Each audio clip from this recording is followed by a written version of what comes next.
I know कि आप लोग AEW डायनामाइट की वीडियो एक्सपेक्ट कर रहे थे, बट अभी वो नहीं आ पाएगी। वो इसीलिए क्योंकि मैंने डायनामाइट देखी and to me it was not that interesting. Like पिछले हफ्ते की जितनी इंटरेस्टिंग थी उसके मुकाबले तो बहुत ही कम गई थी, फॉर मी एटलीस्ट। और मैं नहीं चाहता कि जिसमें मैं डिसइंटरेस्टेड हूँ उसके ऊपर वीडियो बनाकर लॉन्ग टर्म में अपनी और उसकी रेपुटेशन खराब करूँ, यानी कि रेपुटेशन नहीं, अपने और उसके बीच का रिलेशन खराब करूँ। तो उससे अच्छा है जब वो डायनामाइट अच्छी होगी या फिर जब इंटरेस्टिंग होगी एटलीस्ट। मतलब एक होता है ना कि गंदे वे में भी अच्छा होना, तो आज मेरे लिए वो नहीं थी। सीएम पंक और MJF का segment and Bryan and Hangman Page के सेगमेंट के अलावा आई डोंट थिंक सो कि ऐसा कुछ इंटरेस्टिंग था। अगेन ये मेरा पर्सनल ओपिनियन है, ओके। तो ये ऐसा अगर अच्छी होती है अगले हफ्ते तो डेफिनेटली वीडियो आने वाली है। तो yes so much champions of the world, मैं हूं 3DX Chetan and what a great topic, because WWE इस चीज के लिए जानी जाती है। तो आज हम बात करने वाले हैं ऐसे गंदे सेगमेंट्स के बारे में जिसकी वजह से WWE ने हमारे इंटेलिजेंस की इंसल्ट करी, यानी कि हमारे बुद्धि की बेइज्जती करी कि भाई हाँ ये जो हमारे फैंस हैं ये बुद्धू हैं, इन्हें कुछ नहीं समझ आता, इसलिए हम उनको ऐसे सेगमेंट्स दे देते हैं। और हाँ, इसमें से एक दो मैं छोड़ दूंगा, वो इसीलिए ताकि आप आर्टिकल भी पढ़ सको। मैं नहीं चाहता कि जिसने आर्टिकल ये लिखा है उसको कुछ भी प्रॉफिट ना हो, तो इसीलिए अगर आपको वो एक दो चीजें देखनी है तो लिंक डिस्क्रिप्शन में रहेगा। शुरुआत ही करते हैं कैरियोके सेगमेंट से। अगर आप में से किसी को याद होगा तो ये तब हुआ था जब थंडरडोम एरा शुरू हो रहा था एंड उस टाइम पर फीमेल सुपरस्टार्स के लिए कैरियोके सेगमेंट निकाला था। एंड टू बी ऑनेस्ट ये देख के मेरे को ये चीज तो याद आई है कि हाँ ऐसा कुछ हुआ था, बट एग्जैक्टली उसके अंदर क्या हुआ था I don't even remember. And ये इमेज देख के मुझे समझ नहीं आ रहा वो स्कारलेट है क्या, स्कारलेट है या फिर कोई डाना ब्रुक टाइप है, बिकॉज बाकी तीन को तो मैं पहचान गया लेकिन वो उसको नहीं पहचान पा रहा। But anyways I don't even understand कि ऊसो क्या कर रहा है भाई इधर। यार रोमन रेंस ने देख लिया ना, खामखा बेइज्जती हो जाएगी। अच्छा हुआ कि रोमन रेंस के ब्लड लाइन में तुम नहीं थे उस टाइम पे, वरना बहुत पिटते भाई साहब ऐसी हरकतें करने पर। बट हाँ, ये सेगमेंट कितना टेरिबल हो सकता है इसका अंदाजा मैं सिर्फ इसी बात से लगा सकता हूँ कि मेरे को कुछ भी याद नहीं है। थोड़ा बहुत ये याद होगा कि नेओमी डांस कर रही थी उधर, बस यार इतनी, इससे ज्यादा कुछ नहीं पता। अगला इन्होंने रखा giving birth to a hand. Wait what?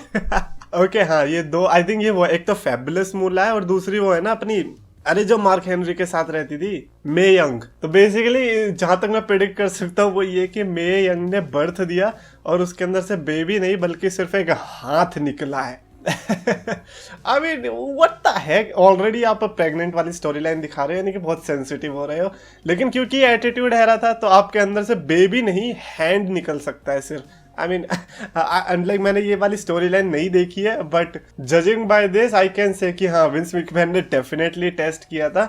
But again ये मेरे को लगता नहीं कि विंस मैकमैन इंटेलिजेंस को टेस्ट करते हैं। Vince McMahon just wants TV ratings and TV पे ऐसी ही बुलशिट चलती है। एंड नॉट सेइंग कि ये जस्टिफाइड है, बट अगेन टेलीविजन की दुनिया ही ऐसी है।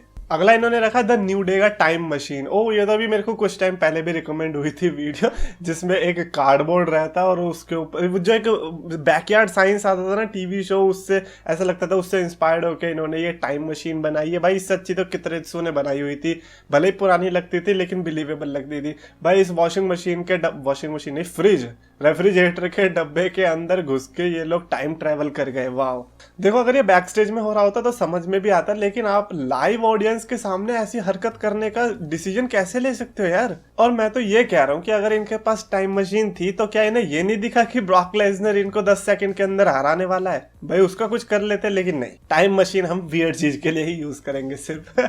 अगला सेगमेंट आया विंस मैकमैन्स लिमोजिन।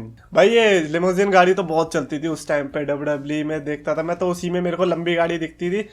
मैं सच मूवीज भी नहीं देखता था तो मेरे को लगता था भाई WWE वाले तो बड़े अमीर हैं, इनके पास लंबी गाड़ी होती है। एंड उस टाइम पे विंस मैकमैन की जो गाड़ी थी वो फट गई थी और उसके अंदर विंस मैकमैन भी थे। तो इसका इंसिडेंट मेरे को याद है। ऑफ कोर्स हम सब ने तो डेफिनेटली ही सोच लिया था कि Vince McMahon is gone. And not only that, investors जो इनके इन्वेस्टर्स थे, स्पॉन्सर्स थे, वो भी एक अपने क्या बोलते हैं पैसा वापस लेने की कोशिश कर रहे थे, क्योंकि उनको लगा कि विंस मैकमैन तो गए हो तो फिर अब कंपनी कौन चलाएगा ना। अगेन इसका पॉइंट ये था कि विंस मैकमैन ने भले ही सोचा हो कि सबको लगेगा कि वो डेड थे, लेकिन नहीं लगा था। बट अगेन भाई जो एक इंटेलिजेंस होती है वो बच्चे के अंदर नहीं आती। तो लाइक जब मैं बच्चा था मेरे को डेफिनेटली लगा था कि वो मर गया यार। और अगर आप बड़े हो तो ऑफ कोर्स आपको पता रहेगा कि हाँ ये सब जो चीज हो रही है वो स्क्रिप्टेड हो रही है, बट बच्चे को कौन बताएगा। एंड आई थिंक हम जैसे बच्चे थे जिनको वो ये सब चीजें केटर कर रहे थे, बट अपने आप को मार देना भाई ये कुछ ज्यादा नहीं हो गया था। अगला है Hornswoggle is the anonymous Raw general. Oh my God, anonymous Raw general manager, किस किस को याद है? टिडिन टिडिन भाई, जैसी ये बचती थी इतनी गंदा लगता था, ऐसा लगता था खुद जाके उसको तोड़ दो।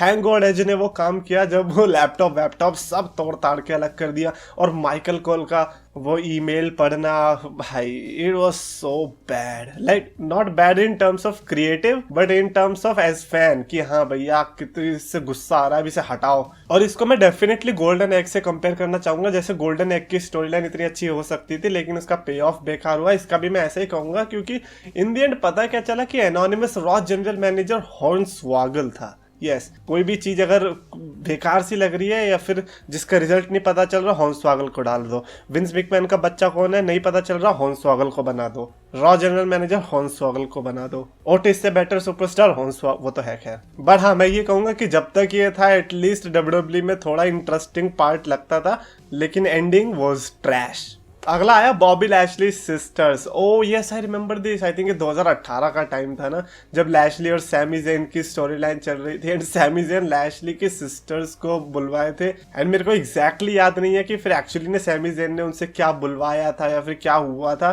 बट उसकी वजह से लैशली को गुस्सा आया था और उससे ज्यादा गुस्सा इंटरनेट के फैंस को आया था, बिकॉज दे वर लाइक कि भाई ये क्यों हो रहा है ऐसा।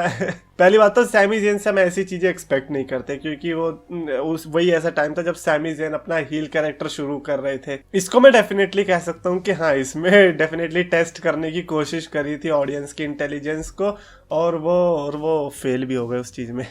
एंड फाइनली रखा इन्होंने the Boogeyman eats a mall. Mole होता है ना एक छोटा सा जानवर।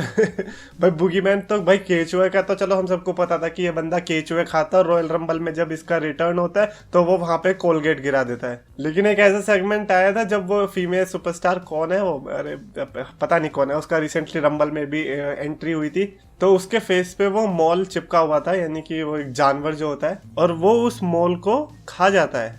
यस, एक लड़की के फेस पे एक जानवर चिपका हुआ है चूहे के जैसा, उसको बूगीमैन खा जाता है। द थिंग इज वो नकली था, ऑफ कोर्स असली नहीं था, तो ये और भी ज्यादा बैडएस बनाती है बूगीमैन को, क्योंकि भाई रियल जानवर तो लोग खा ही रहे, नॉनवेज लोग होते हैं, बट नकली चीज खाना भाई इसके लिए गट्स चाहिए। भाई तुम प्लास्टिक डाल रहे हो अपने पेट के अंदर। तो ये I think this is the reason Boogeyman को लोग क्रीपी बोलते हैं। एंड बूगीमैन को भी लगा होगा यार रोज रोज केचुए खा के थक गया हूँ यार मैं, थोड़ा डिनर या लंच में कुछ तो चेंज करो। हाँ भैया, आपका हम एक लड़की के ऊपर एक जानवर चिपका देंगे, आपको वो चाटना है। बूगीमैन कहता है ये हुई ना बात, आ जाएगा मजा खाने का। तो इसमें इंटेलिजेंस को तो इस वाले पर्टिकुलर सेगमेंट पे इंटेलिजेंस को तो डेफिनेटली मेरे को नहीं पता, बट हाँ इज्जत बहुत बढ़ गई थी बूगीमैन के लिए कि भाई ये बंदा तो बहुत आगे जाएगा क्योंकि ये कुछ भी कर सकता है। So that's it for this video. ये थे कुछ ऐसे सेगमेंट्स जिसकी वजह से ऐसा लगा कि इनको कि भैया हाँ डब्ल्यूडब्ल्यूई ने फैंस की इंटेलिजेंस टेस्ट करी है। And trust me this is not the only segments, क्योंकि इसके अलावा भी बहुत बार ऐसा हुआ जब डब्ल्यूडब्ल्यूई ने ऐसा किया है। क्या कह रहे हो, फिन बैलर और रोमन रेंस के मैच की एंडिंग, हाँ उसको भी कह सकते हैं। सो एक ऐसा सेगमेंट बताना जो कि इस लिस्ट में नहीं था और आपको लगता है कि उस टाइम पे मेरे को ऐसा लगा कि मेरे को बेवकूफ बनाया गया, वो वाला सेगमेंट जरूर लिख के बताना कमेंट्स में। और अगर आपको वीडियो पसंद आए तो प्लीज लाइक करो, शेयर करो, चैनल को सब्सक्राइब करो। रेसलिंग फैंस को पास बुलाया, मीठे शब्दों से सबका दिल था चुराया, अपने नाम का सच दम था बनाया, 2 लाख का इसने परिवार था जुटाया। पर समय की मार है, ये मेहनत की हार है, ये खुद को बदलना तो मेरे शब्दों के विचार है। अफसोस है कि आज सबने इसको भुलाया, फ्राइडेज को इसने RKO था लगाया, फ्राइडेज को इसने RKO